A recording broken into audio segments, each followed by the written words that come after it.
ఉద్యానవన పంటల్లో ప్రధానమైంది అరటి. ఏ సీజన్లోనైనా అరటి పండ్లకు మంచి గిరాకీ ఉంటుంది. పైగా ఈ పంటను ఏ సీజన్లోనైనా సాగు చేసుకోవచ్చు. ముఖ్యంగా టిష్యూ కల్చర్ రాకతో అరటి స్వరూపమే మారిపోయింది. గ్రాండ్ 9 రకం అరటికి మార్కెట్లో అధిక డిమాండ్ ఉండడంతో చాలా మంది రైతులు ఈ రకాన్ని సాగు చేస్తున్నారు. అయితే సాగులో ఎలాంటి మెలకువలు చేపట్టాలో తెలియజేస్తున్నారు శ్రీకాకుళం జిల్లా ఉద్యాన శాఖ అధికారి.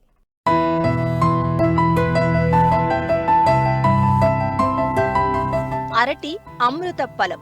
అన్ని వయసుల వారు తినే పండు ఇది.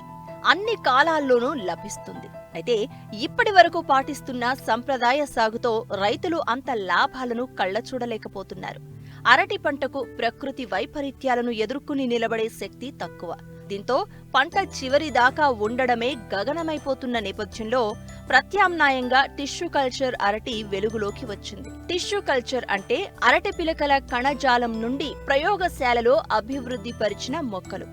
ఆరోగ్యవంతమైన బలమైన పిలకల నుండి సేకరించిన కణజాలం నుండి అభివృద్ధి పరిచిన ఈ మొక్కలకు తెగుళ్లు ఆశించవు. పొలంలో నాటినప్పుడు వేగంగా బలంగా పెరిగి మామూలు పిలక పంట కన్నా 35 నుండి 45% అధిక దిగుబడినిస్తాయి. తోటంతా ఒకేసారి గెలలు వేస్తాయి. అలా వేసిన గెలలన్నీ అతి తక్కువ వ్యవధిలోనే కోయడం పూర్తి అవడం చేత పెట్టుబడి ఖర్చు తగ్గుతుంది. కార్సీ పంటలు కూడా బలంగా ఎదిగి అధిక దిగుబడి వస్తుంది. ఇప్పటికే చాలా మంది రైతులు సాగు చేస్తున్నారు. టిష్యూ కల్చర్ సాగు విధానంపై పాటించాల్సిన మెళకువలపై శ్రీకాకుళం ఉద్యాన శాఖ అధికారి స్వాతి రైతులకు తెలియజేస్తున్నారు.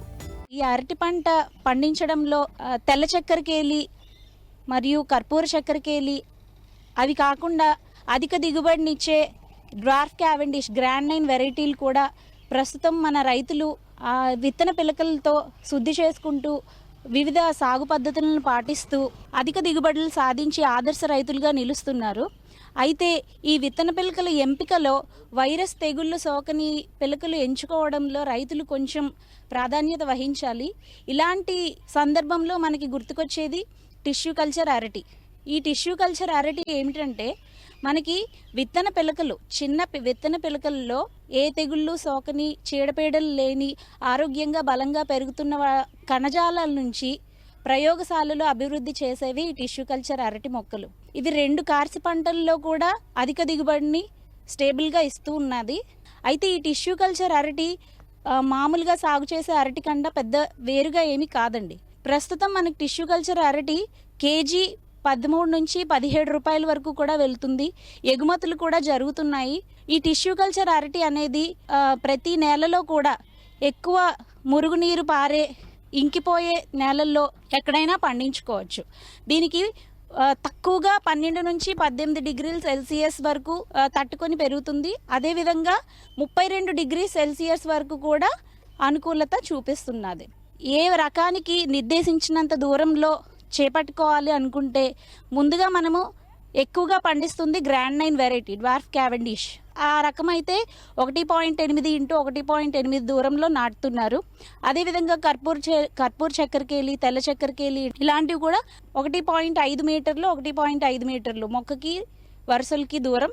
అదేవిధంగా 2 మీటర్లు 2 మీటర్లు ఈ విధంగా చూసుకున్నట్లయితే మనకి అధిక సాంద్రతతో పొట్టి రకాలు పెంచుకోవడం వల్ల మనకి ఎక్కువ తుఫాన్లు నెక్స్ట్ ఇలాంటివి అన్నీ కూడా వాటిని ఎదుర్కొనే శక్తి ఈ టిష్యూ కల్చర్ అరటికి ఉన్నదండి. సో ఈ టిష్యూ కల్చర్ అరటి పెంపొందించుకోవడంలో మనకి డ్రిప్ పద్ధతి ద్వారా సాగు చేసినట్లయితే మనకి అధిక దిగుబడులు వస్తాయి. ఈ డ్రిప్ పద్ధతిలో సాగు చేసేటప్పుడు మనకి మొక్క వేరు వ్యవస్థకి ఎంత నీరు అందించగలమో అంతే అందించేటట్టు కుదురుతుంది. మొక్క వయస్సు, నేల స్వభావాన్ని బట్టి నీటి అవసరం ఏర్పడుతుంది. డ్రిప్ ద్వారా నీరు అందిస్తే అధిక దిగుబడి వస్తుంది. అవసరాన్ని మించి నీరు కట్టడం వల్ల నీటి వృధాతో పాటు పోషకాలు తగ్గుతాయి. పోషకాలు సద్వినియోగం చేసుకోవడంలో టిష్యూ కల్చర్ అరటి మేలైనది.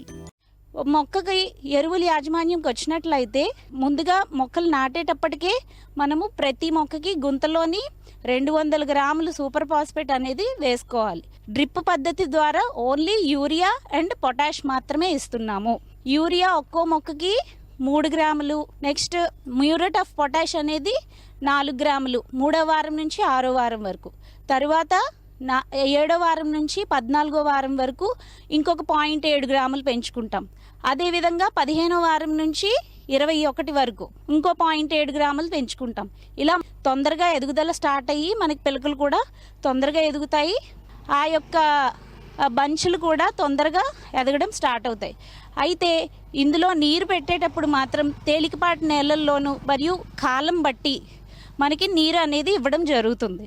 ఈ నీరు వేసవి కాలంలో అయితే ప్రతి 2 రోజులకు ఒకసారి, అదేవిధంగా ఈ శీతాకాలం వర్షాకాలం అయితే వర్షాకాలంలో వర్షాన్ని బట్టి ఇచ్చుకుంటాము. శీతాకాలంలో అయితే ప్రతి 4-5 రోజులకి ఈ విధంగా డ్రిప్ పద్ధతి ద్వారా మనం నీరు పెట్టుకోవడం జరుగుతుంది. అదేవిధంగా మనకి ఈ కోతలకు వచ్చినప్పటికీ బంచ్లోని లాస్ట్ హ్యాండ్ ఆఖరి హస్తం విడుచుకున్నాక 5 రోజులకి మరియు 15 రోజులకి సల్ఫేట్ ఆఫ్ పొటాష్ 5 గ్రాముల లీటర్ నీటికి కలిపి పిచికారీ చేసినట్లయితే ప్రతి ఒక్క హస్తంలో ఉన్న పండు కూడా ఒకే ఎదుగుదలతో ఆకర్షణీయంగా పెరుగుతుంది. దాంతో పాటుగా ఈ టిష్యూ కల్చర్ అరటి మొక్కలకి 2% పాలిథిన్ బ్యాగ్స్ కన్నాలు పెట్టి మొక్క ఆ బంచ్ చుట్టూ కట్టినట్లయితే ఆకర్షణీయంగా వచ్చి ఆ బంచ్లు అనేవి ఎగుమతికి కూడా పంపించే అవకాశం ఉంటుంది. ఈ విధంగా చేసుకోవడం వల్ల మన రైతులందరూ కూడా టిష్యూ కల్చర్ పద్ధతిని పాటించి ఆ మొక్కలను పండించుకొని అధిక దిగుబడులు సాధిస్తూ ఆదర్శప్రాయాలుగా నిలుస్తారని ఆశిస్తున్నాను.